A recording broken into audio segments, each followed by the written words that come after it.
Sa 17 senior citizens at persons with disabilities ang sinagip mula sa hindi rehistrado na care facility dun sa Bukidnon. Yung tagapamahala, posible raw masampahan pa ng kaso. Alamin natin ang nakalap na impormasyon ng Bombo Radio Malay-Balay.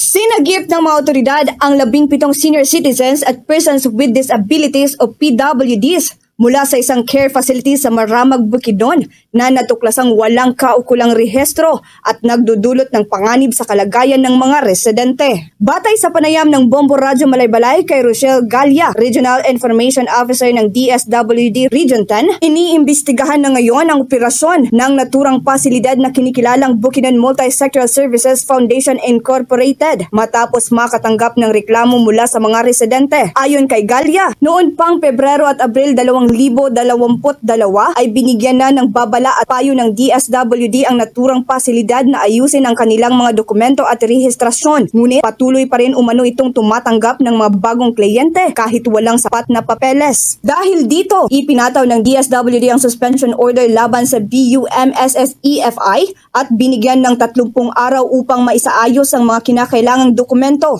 Natuklasan din sa investigasyon ng iba't ibang paglabag gaya ng kawalan ng rehistro sa SEC, kakulangan ng akreditasyon mula sa DSWD at kawalan ng sanitary permit at mga case folder.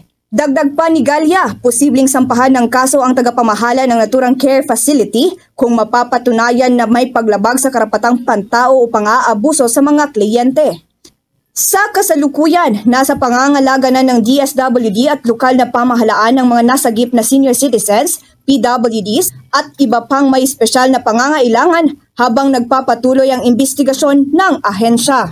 Merong mga paglabag at hindi maganda yung kondisyon ng mga senior citizens at PWD na nasa kanilang pamamahala.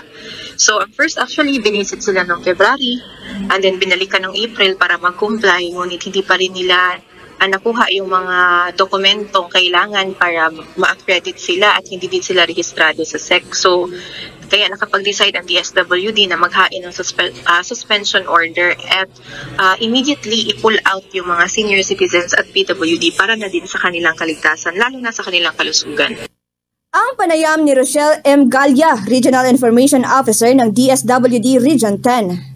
Mula rito sa himpilan ng Bombo Radyo Malay-Balay, Bukidnon, para sa Bombo Network News. Ito si Bombo Jacqueline Brones and this is Bombo Radyo Philippines, the #1 and most trusted source of news and information. Basta Radyo! Bombo! For the most trusted source of news and information, visit our website at www.bomboradio.com. Follow us on Bombo Radio mobile app, Facebook, YouTube, TikTok, and X, formerly Twitter. Like, share, and stay connected. Anytime, anywhere.